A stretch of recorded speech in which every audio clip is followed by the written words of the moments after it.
Di setiap sudut kota, selalu ada tempat yang terlihat biasa, tapi menyimpan sesuatu yang tidak bisa dijelaskan.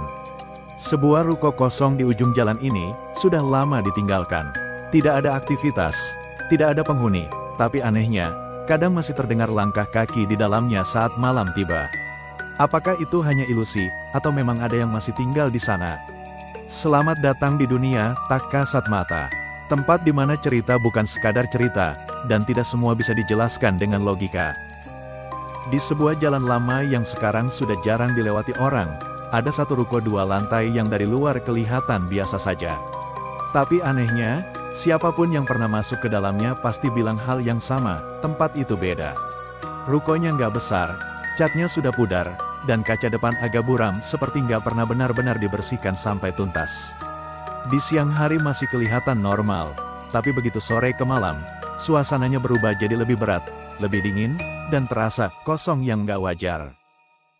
Banyak orang bilang ruko itu sudah berkali-kali ganti penyewa, tapi nggak ada yang bertahan lama. Sampai akhirnya datanglah seorang pria bernama Fikri. Dia nekat sewa ruko itu karena harga sewanya murah banget, jauh di bawah pasaran. Dia rencana mau buka usaha kecil-kecilan bareng temannya. Awalnya semua terlihat biasa. Hari pertama, mereka bersih-bersih, angkat barang lama, sapu lantai, dan buka jendela supaya udara masuk. Tapi sejak pertama kali masuk ke bagian belakang ruko, Fikri sudah ngerasa ada yang aneh. Tangga menuju lantai 2 terasa dingin, padahal cuaca panas. Dan di bawah tangga itu ada pintu kecil yang selalu terasa lebih gelap dari sekitarnya. Bangunan tua emang gini, kata temannya, coba menenangkan. Fikri cuma mengangguk, walau di dalam hatinya dia nggak yakin. Malam pertama, mereka masih bertahan sampai agak larut. Sekitar jam 10 malam, suasana sudah sepi. Jalanan di luar hampir nggak ada suara. Di dalam ruko, lampu neon kadang berkedip pelan, bikin bayangan di sudut ruangan jadi terasa bergerak sendiri. Lalu suara itu muncul, kreik, seperti kursi diseret dari lantai atas. Mereka berdua langsung diam. Di atas kosong kan? Tanya Fikri pelan. Katanya kosong, jawab temannya, tapi suaranya sudah nggak yakin lagi. Mereka akhirnya naik ke lantai 2. Tangga kayu itu bunyinya pelan tiap diinjak, seperti sudah terlalu tua. Semakin ke atas, udara terasa makin dingin, padahal kipas angin tidak menyala. Lantai 2 itu kosong. Hanya ruangan luas tanpa isi. Tapi di tengah ruangan, ada sesuatu yang bikin mereka langsung berhenti. Ada jejak kaki di debu. Padahal jelas-jelas tadi belum ada orang naik ke atas. Mereka saling lihat tanpa bicara. Dan saat itu juga, dari arah belakang, terdengar suara seperti pintu perlahan menutup sendiri. Brak, mereka langsung turun. Tapi di bawah, pintu belakang ruko yang tadi sudah dikunci, sekarang sedikit terbuka. Sejak malam itu, semuanya berubah. Hari-hari berikutnya, kejadian aneh mulai sering terjadi.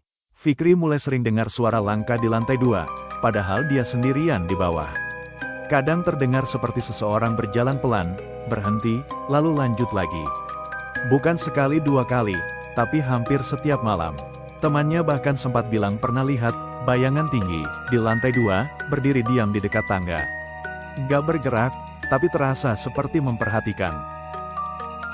Yang paling aneh, kadang pintu belakang ruko selalu terbuka sedikit setiap pagi, padahal malamnya sudah dikunci rapat. Lama-lama, mereka mulai nggak tahan. Tapi yang paling parah justru Fikri. Dia mulai sering susah tidur. Setiap kali mau tidur, dia merasa seperti masih berada di dalam ruko itu. Dia bilang, kadang matanya terpejam tapi pikirannya seperti dipindahkan ke lantai 2 ruko. Aku masih dengar langkah itu, katanya suatu malam dengan wajah pucat. Langkah siapa? Tanya temannya. Fikri nggak jawab langsung. Setelah diam lama, dia cuma bilang pelan. Yang di atas itu, dia nggak pernah pergi. Sampai suatu malam, kejadian yang paling parah terjadi. Fikri jaga sendirian karena temannya pulang lebih dulu. Sekitar jam 11 malam, listrik tiba-tiba berkedip. Suasana jadi lebih gelap dari biasanya. Lalu suara itu muncul lagi. Langkah di lantai 2. Tapi kali ini, bukan cuma satu orang. Tap, tap, tap. Seperti ada lebih dari satu yang berjalan pelan. Fikri yang sudah ketakutan akhirnya naik ke atas, walau hatinya menolak. Tangga terasa lebih panjang dari biasanya. Dan saat dia sampai di lantai 2, dia melihatnya, bukan jelas seperti manusia biasa, tapi cukup untuk bikin dia langsung mundur. Bukan jelas seperti manusia biasa, tapi cukup untuk bikin dia langsung mundur. Sosok itu tinggi, lebih tinggi dari orang normal. Badannya gelap, seperti bayangan yang terlalu pekat. Wajahnya tidak terlihat, hanya bagian kosong yang terasa, mengarah ke dia. Dan di sekelilingnya, seperti ada bayangan lain yang lebih samar, berdiri diam tanpa bentuk jelas.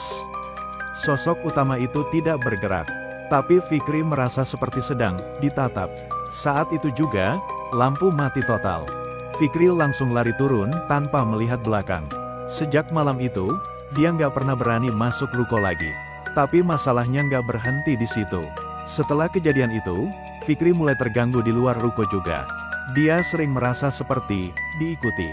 Kadang saat di rumah, dia merasa ada langkah pelan di belakangnya. Kadang saat mandi, dia merasa ada yang berdiri di luar kamar mandi.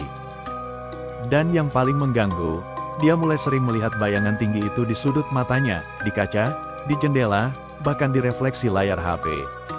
Dia mulai panik, sampai akhirnya keluarganya membawa dia ke orang pintar dulu, karena mereka bingung harus gimana. Di sana, orang pintar itu bilang ada energi lama yang menempel karena tempat itu memang sudah lama kosong, tapi tidak benar-benar kosong. Fikri diberi beberapa saran ritual sederhana menurut kepercayaan setempat, seperti membersihkan diri secara spiritual dan menghindari kembali ke tempat itu. Setelah itu, sedikit demi sedikit, gangguan di rumah mulai berkurang. Tapi rasa takutnya masih ada, karena bayangan itu belum benar-benar hilang dari pikirannya. Karena belum benar-benar sembuh, Fikri akhirnya juga dibawa ke Ustadz. Di sana, dia dijelaskan dengan lebih tenang. Ustadz bilang, yang dialami Fikri bisa jadi campuran antara rasa takut yang sudah terlalu dalam, tekanan pikiran, dan sugesti dari pengalaman yang sangat menegangkan. Dia diajarkan untuk lebih sering membaca doa, menenangkan diri, dan tidak terus-menerus mengulang cerita itu di kepalanya. Pelan-pelan, kondisi Fikri mulai membaik. Gangguan yang dulu dia rasakan mulai jarang muncul. Tidurnya mulai normal lagi. Bayangan yang dulu sering dia lihat di sudut mata juga makin jarang.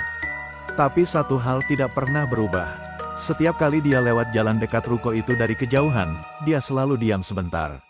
Bukan karena dia mau melihat lagi, tapi karena di dalam hatinya, dia masih ingat jelas satu hal, sosok tinggi di lantai 2 itu, berdiri diam, seperti menunggu sesuatu yang tidak pernah selesai.